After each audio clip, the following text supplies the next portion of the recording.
Welcome to the Deconstructing Data podcast. I'm Jessie Lezak, fractional CMO at BDEX, along with BDEX's founder and CEO, David Finkelstein.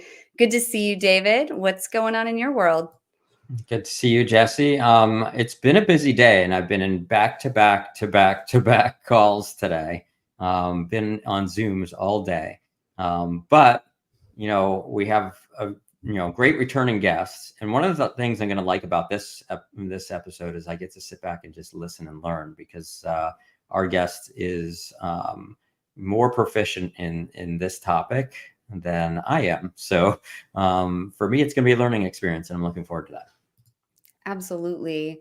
And I mean, we're lucky we get to bring on a really special guest who's been on the show before. But today on Deconstructing Data, we're thrilled to welcome back Chris Rodgers, founder and CEO of CSP. I'm going to bring him in here. Welcome, Chris. Hey guys, how's it going? Going well, Chris. Great to have you back on the show. And for those that missed the first episode you were on, which was almost a year ago to the date, a few weeks earlier, why don't you share a little bit about your background and what led you to do what you do today, and a little bit about what CSP does for their clients? Yeah, sure. So I am the founder and CEO of CSP. We are a specialized SEO agency. We're now in our 12th year of business. We work with anywhere from, SMB to Fortune 100 clients. We are a business-first, business-focused SEO agency. All that really means is that we really create our strategies to achieve specific business objectives for our clients, and then we back into how we're going to use SEO to do that. So a little bit unique in terms of our approach. I worked for a publicly traded advertising company starting in 2005. And that's how I got exposed to really digital marketing and SEO. The company I worked for did a lot of print. And then ultimately they rolled out this PPC and SEO product. And I really geeked out on the data and the transparency, being able to see what the results were from the advertising programs, being able to understand the value and communicate that. And from there, I ultimately started my own agency in 2012 after working for an agency in Chicago. Probably like a lot of entrepreneurs, I saw holes in the business, thought we could do it better, provide more value, and the rest is history, so to speak. Awesome. Story. Yeah, it's great. Appreciate you sharing. And so, SEO has changed a lot over the years. And I think that's one of the things that we talked about last time. But in particular, jump right into our first topic, Google's algorithm changes. That's something that changes quite frequently. And so it's important for people to understand what those changes are and keep on top of it. And I think that's, one of your expertise. So I'd love for you to share a little bit about that. Yeah, I mean, if you're working in the SEO space, Google's algorithm updates are nothing new and something that you've got to deal with ongoing. If we go back a handful of years, 10 years, 15 years, they'd have these algorithm updates and they were very targeted, right? In the SEO community, you get together and they'd say, okay, well, what were the results? Maybe it was links or maybe it was an on-page factor, and they kind of like dissect it and pull it apart. But as time has gone on, Google has layered in more and more AI components, AI systems, AI models, and it's really changed the landscape on how we deal with algorithm updates. So we don't really have the ability to do that. Not to say that there aren't people who try, but ultimately the AI that they have in the background is really trying to understand if content on people's websites is actually serving the search engine users, addressing their needs, answering their questions, helping them solve their problems. So when these algorithm updates happen today, we can take a step back. There's a lot of data we can analyze, but it's really more high level, more global changes. There's less of, hey, let's go in and tweak some heading tags or something like that. Oftentimes you've got to look at the site as a whole and then look at globally what the trends are telling us about the changes that Google has made. 2023 was a crazy year for Google algorithm updates. We had 9 major updates, and there's a lot more. These are ones that we know about that they've told us, yes, there was an update, right? There's a lot more. You got people that in the background are monitoring the kind of seismic activity and changes, and then there's a lot of chatter and those kinds of things on, hey, was there one? I think New Year's Eve, there was a lot of people that were saying, I think there was an update. Google didn't confirm, but 9 major updates. We had 4 core algorithm updates, and some of those were back to back, which is unprecedented in SEO and in Google's world, at least that we know of. We've never seen them drop the way we have. We had 2 core updates, one in October, another one in November. We had a helpful content update in September, spam update in October. So lots and lots of volatility, lots of changes. It's been a wild year. So when these updates happen, like what are the effects of it? I mean, I assume that in some cases the effects are that at least hopefully the results are getting better, right? And for the consumer. But as someone that's working to help the customer get the best, result that they can in a Google search engine, what does that mean to you? Like, what are the effects? Is that what you're seeing? Are you seeing that the result of your work shows that, okay, yeah, Google's did something that's helped my client because, what we're doing for them is representing them as a business that should be in, high in the listings because they're relevant, or you're finding sometimes that, whoa, no, the results are really getting skewed? So generally, our approach has been to date to be looking at where Google is going. And they're not quiet about it, right? They've been telling us for years where we should focus, right? Focusing on the user, trying to create content that is for humans, that is of high quality. They don't want SEOs just focusing on creating content for search engines, right? And just trying to game the system. So by and large, by taking that approach, and we've done that over the years, when these updates and changes happen, our clients, by and large, big picture, have benefited from that, right? And they see continued growth because of that approach. Now, the caveat is this: Google does not always get it right. And there have been, you speak to anybody who's been working in this industry for a long time, there's been a lot of instances where they don't get it right, right? And what that looks like is there's a big algorithm update. There's a big shakeup. So we see web pages going up, web pages coming down, and they're doing this at a global level, right? Millions and millions, billions of web pages, right? You can go in and see where the results that have changed are not better, that you've got more spam, you've got a bad user experience. And oftentimes when that happens, or somewhat regularly, what we've seen is that there will be another core update that comes down the road, and it seems to undo and course correct a little bit of the previous update, right?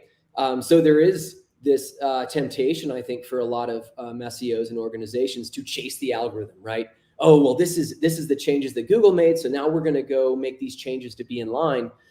You can't operate that way. Sometimes you have to use your judgment and say, well, what should this content look like, right? We have one client that with some of these updates here at the end of the year has gotten hit. We've worked with them for years upon years. They've hit new records for rankings, traffic, and revenue continually. And then this one affected them in an adverse way. And we've gone in and looked at the results, and we're looking at this and we're like, the web pages that are replacing them in some instances they're garbage. They look really bad. They're spammy. They're not good user experience. So clearly when I'm looking at this, I'm like, no, we're not going to restructure our web pages to have a poor user experience. We're not going to try to go in and diagnose, because it looks pretty clearly that in this particular industry and these set of sites, this update did not have a good impact. And we've got stuff happening where, there was a lot of spam coming in Google search results. They had some updates where they're trying to promote user-generated content. I think some of this came with, there was a big wave where there were these articles that came out in the news that people are now searching, inputting Reddit into their searches to just search Reddit results. So it seemed like Google kind of came back and said, well, maybe we need to start importing more user-generated content into search results so that we can provide that. And some of the results there were really bad, where there's spammers that are coming in and really getting some pretty horrible stuff into search results. So, this is not an easy thing to navigate, not for us on the SEO side and not for Google. But ultimately, if you've been doing it long enough, you have a good idea for where you should be going and the content you should be creating.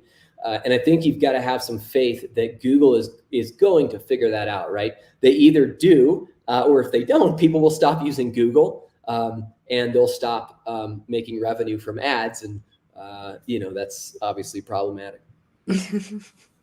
Definitely. They wouldn't want that.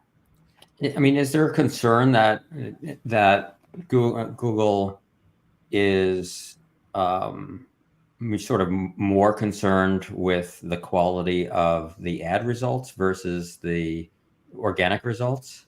I actually heard somebody mention something like that once in a conversation we had on here, and I'm curious, from the SEO point of view, like, what do you see there? Like, do you see that being an issue where Google's sort of optimizing for the ads, and is that hurting people's organic results? Yeah, so that's interesting. So, I mean, ultimately,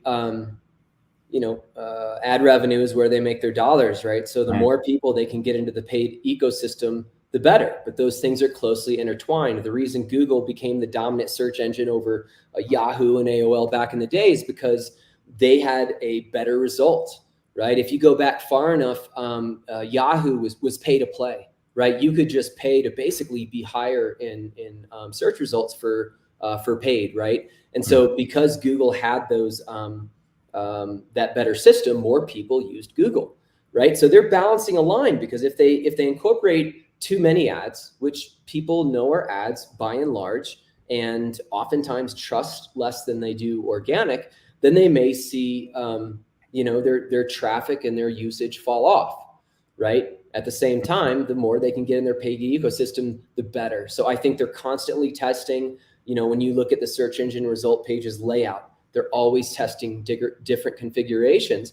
And personally, I think they're always pushing the limits, right? If they had their way, they'd probably have all ads, right? And they just say, well, our ads are so awesome and it gives such good information. You don't need the organic.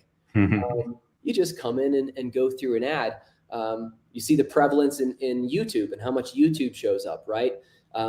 Is that about user engagement and presenting better quality results? Yes. It also is another channel to get people into Google's paid ecosystem, right? So I don't know. Those things are really closely intertwined. Absolutely. And, just speaking of that, why wouldn't you just, maybe even go to another search engine, Bing, and, there are a lot of new trends. You can just search using AI. And speaking of trends and Google Trends in 2024, what do you think we're going to be seeing? Do you think short form video on YouTube? Are we going to be pushed there? Are we going to be pushed to adapting to the AI? Like, what do you think we're going to see? I mean, I think AI is top of mind. And when I look at trends moving forward, it is a huge part of what they're doing. So Google has their search generative experience. They just rolled out Gemini, which is their most advanced model. Ultimately, I think we're going to see the incorporation more and more of AI as time goes on in the actual search engine, right? And there's a lot of question marks in how that plays out. Bing has their co-pilot. We've got people obviously creating content with ChatGPT, which Google has to deal with. And I don't think they're having an easy time with that, quite frankly. There's been a huge explosion of auto-generated content. Anyone who's used ChatGPT, especially in any kind of nuanced subject matter, can see that it starts spitting out some pretty similar results over time if you're using it to automate content. So this objective content, glossary content, how to, what is, right? Like that is being pushed out exponentially right now onto the web, but there's still only so many results and only so much attention. So I think what we're going to see is that truly higher quality, more creative content is going to end up rising to the top. I think, ironically, if you really want to be have a hedge for the future on where AI is going and content production, it is not figuring out how you create all your content with AI. It's how you use AI in the process of creating more creative content that actually has more humanity woven into it, because that is going to be the last type of content that AI is going to be able to mimic, right? The how-to, the what is, the steps in a process, AI can own that, right? When it comes to what is the best subjective content, that is a lot more difficult, because what is the best for one person versus another person is subjective based on that person and their human experience. So I do think we're going to see a lot of trends around content where content changes. Google search generative experience, right? They're starting to give you direct answers. Some of those answers, they're not citing their sources. So big question mark that I think a lot of us have is, will the general search engine users, are they going to accept answers without the sources, without the citations? Are they going to trust AI and what it's saying without being able to validate it? I hope the answer is no, but I'm afraid that answer might be yes. And people will be willing to take an answer because it's quicker and easier, even if really we don't know how accurate that answer is. So we got a lot we've got to figure out across the board on this stuff. And a lot of it is wrong. I mean, I've asked all of the public AI sites about my company, which has been around 10 years. And, they all got some things wrong, like they didn't know who the founders were. They didn't know, like, they cited that we were founded in some other state, like simple things like that, which are actually very easily available just doing a Google search, So it's, if you're not going to get something as simple as that correct, then there's going to be a lot more complex things that are going to be incorrect as well. Yeah, I mean, there's a lot of areas where it's really helpful. Like we'll use AI in very targeted ways in our workflow and SEO, right? But never outside of our subject matter expertise, right? That's the key. You got to be able to look at it and be like, yes, that is correct. No, this is not correct. And I think the scary thing is you do have people that are using this outside of their subject matter expertise, right? I think there was a case of an attorney that was citing cases for an argument and then ended up getting in big trouble because it turned out these cases were not real, right? So this isn't something you can trust, but ChatGPT specifically is going to give you a very compelling, convincing answer that you've got to be able to fact check. And if you don't, you really get into the danger zone. So I guess my concerns is that the general population is not going to fact check, right? And then we've got AI generated bad information that's just kind of being circulated out there. Meanwhile, Google's trying to sort through it and figure out, well, is it accurate? Is it not accurate? Yeah, there's a lot, again, a lot we got to figure out. So it sort of sounds like, in all of this, the human touch is important. So it sounds like personal branding isn't going anywhere. It's just going to become more important. How do you think that all fits in with the Google trends and just search engines too? Because even like LinkedIn itself is a search engine. Yeah, I think brand and organizations are going to have a really big influence on SEO. And unfortunately, I think that's going to hurt the little guy. I think that's going to hurt smaller businesses that don't have the brand and the reputation, people that don't have the ability to have a PR campaign going. Because ultimately, as Google understands entities, we do things like link building that can help build credibility. There's going to be a day where maybe its brand mentions and PR become more important. But even today, individual brands, that footprint, who are the people behind a company? Google is connecting the dots on those things, and it has a really big impact today. So I think that's going to be even more the case in the future. And my concern is that you're going to see just a further consolidation of businesses where we just have a smaller number of large businesses that control the ecosystem. We'll see where it goes, but what can I say? Build your brand, start early, and do everything you can. So that's an important trend. Yeah, I mean, I think that, and correct me if I'm wrong, I mean, Google's been using AI for a long time to help determine, right, what results to show. And so it all comes down to, what parameters that they're using to train that AI to determine, is it leaning more towards bigger brands because of the parameters that they've programmed in versus smaller companies. And I think some of that we've already seen, right, over the years. I think it's gotten more and more difficult to for a smaller entity to be in the top 10, right? Yeah, 100%. I mean, it is that online footprint. When you have an established brand that's out there, Google makes all those connections. They can see, like through LinkedIn, right? You can see all of these different people that work there, what their history is. They can go out online and see, the research papers that have been done, right? They can see all of the media mentions, all these votes of confidence, which, if you're trying to provide credible resources, there's a case for it, right? As soon as you start getting into the unknown, for Google to start getting into the unknown to recommend smaller companies that maybe don't have that footprint if you come at it from Google's perspective, there's risk there, right? There's a higher percentage of untested companies who haven't been around as long that maybe you might recommend the wrong thing. And then you've got SEO over here as well, which finds ways to get some of those companies up into search results. So, I think it definitely makes it difficult for those smaller businesses to get a leg up. I hope we can find a balance so that we don't stifle innovation and startups and those kinds of things along the way, and make it harder for just small businesses to get going and help their communities and create jobs.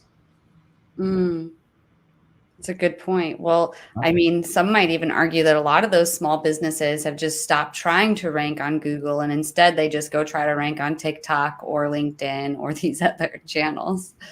Or they end up having to, pay Google ads. Yeah, which they can be able to do. But that kind of takes us into SEO impact on page versus on page versus off page, or as we have it written, off page versus on page. Could you talk a little bit about the impact of SEO impact on off page versus on page? Yeah, 100%. So, I mean, we had if you go back historically and look at all the, kind of the evolution of SEO, very early stages, it was about getting keywords on pages. And the more time you mentioned that keyword, the higher the results would be. That was like the keyword stuffing, right? And then we got to a point where it was number of backlinks, right? And webmasters like ruled the world. They could just say, well, I'm managing 100 sites. Let me just point all the backlinks here. And that company would go to the top. We had this whole evolution, and we get to the content is king in the SEO realm. And we've been there for a while. So SEO, so content is ultimately how you are telling both your audience and Google who you are and what you do, right? The products, services, solutions that you provide. It's how we reach audiences at different stages in the buyer's journey, how we get exposure. So content is still very key. Big questions as to what that looks like in the new AI world, where maybe not all of that content is getting traffic, right? Depending on where Google and the other search engines go, but content is still very important. If you're not producing content or optimizing existing content, updating content on a regular basis, it's very unlikely that you're going to be successful at SEO. The other side of this is off-page SEO, which a lot of that is link building. We talked about brands and brand building. That's part of off-page SEO too. What is your footprint, right? What organizations are you a part of? What media outlets have covered you or have been talking about you? But specifically, links and link building today is still something that has an impact, right? It's not something that Google likes, right? They've got webmaster guidelines, and they say, well, you really should just build awesome content and promote it, and then the traffic will come. Unfortunately, unless you are one of those really big brands, that doesn't seem to happen very easily.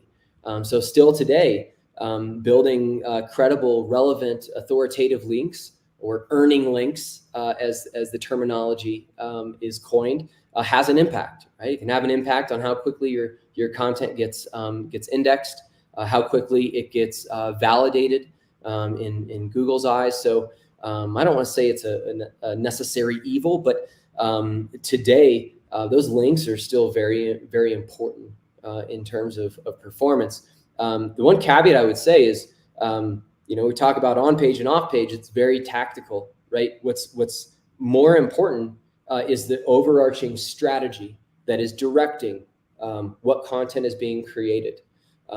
Whether that content is actually created for your audience, is it answering their questions? Is it providing value? Is it targeting them in the right stage of the buyer's journey, right? If you're doing all those things correctly, then links can come in and offer support and help amplify those things. But it really needs to be a holistic approach. So I have a question about that. So, creating content, extremely important. Agree 100%. A lot of people today are using AI to generate content. And so the question is, and obviously it's super easy to create content with AI, and you can do that, over and over and over again and create a ton of content.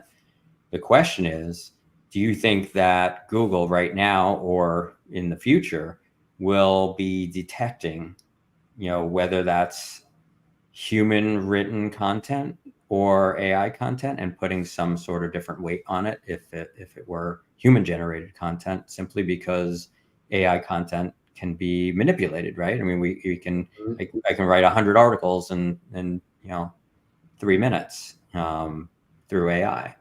And so do you think that's being done today from from Google's standpoint, or do you think it's something that they will be doing in the future? So their original stance was, they originally came out against AI generated content. They said it's against it's against their guidelines, right?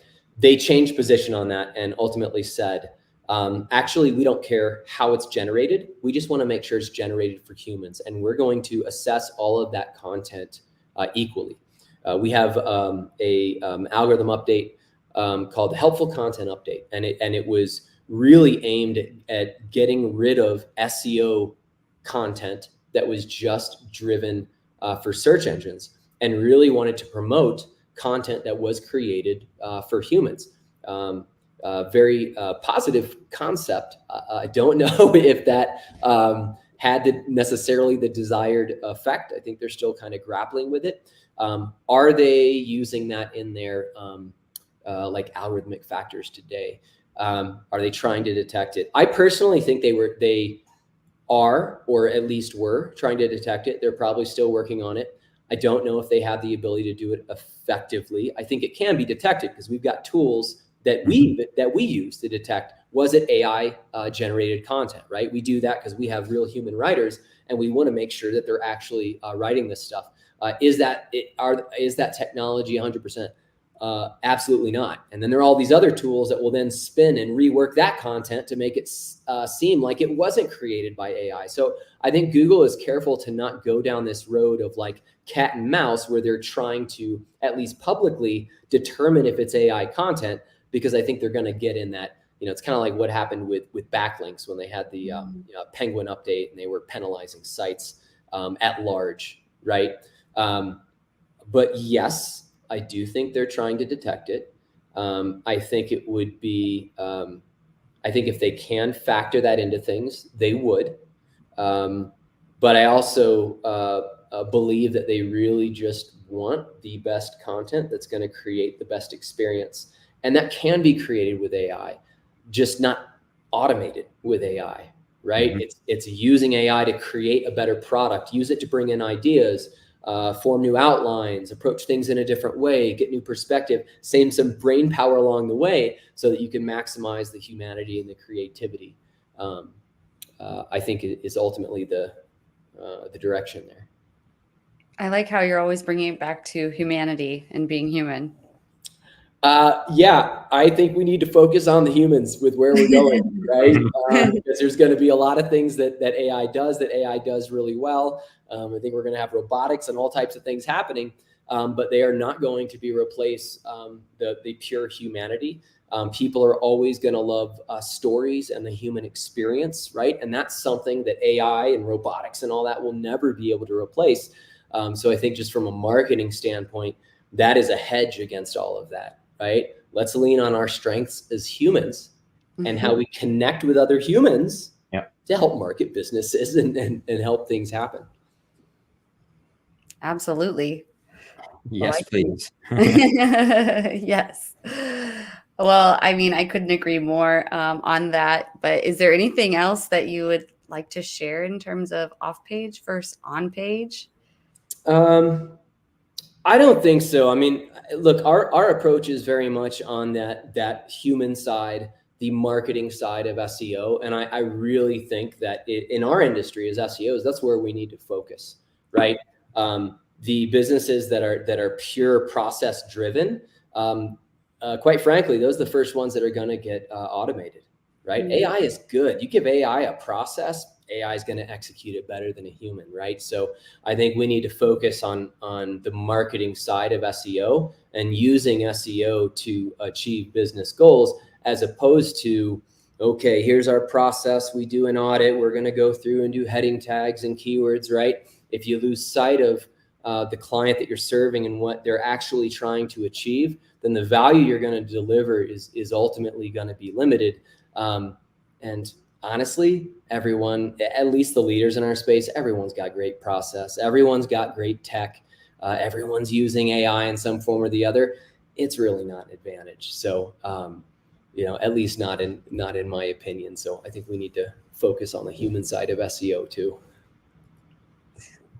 Such an important point. It's a great point. I think that's where we're going to see the best results, is using AI to run processes for us, that we can, things that will just help us further automate, as opposed to, I don't know, I question a lot of the content that's generated and things like that. I mean, I get emails that the moment I read the email, even just the first line, I can tell, like, this was AI generated. This is not a person that wrote this to me. Nobody speaks this way. You know what I mean? And so, it's just not as effective as being a human, right? Yep, 100%. Yeah, I see it too. We had unfortunately someone we had to let go just recently. We gave them the option of resigning, and in the resignation letter, they left in the company. It seemed like a really heartfelt. I was like, wow, he really took a lot of time. And then there was the company in the brackets there. I'm like, fail.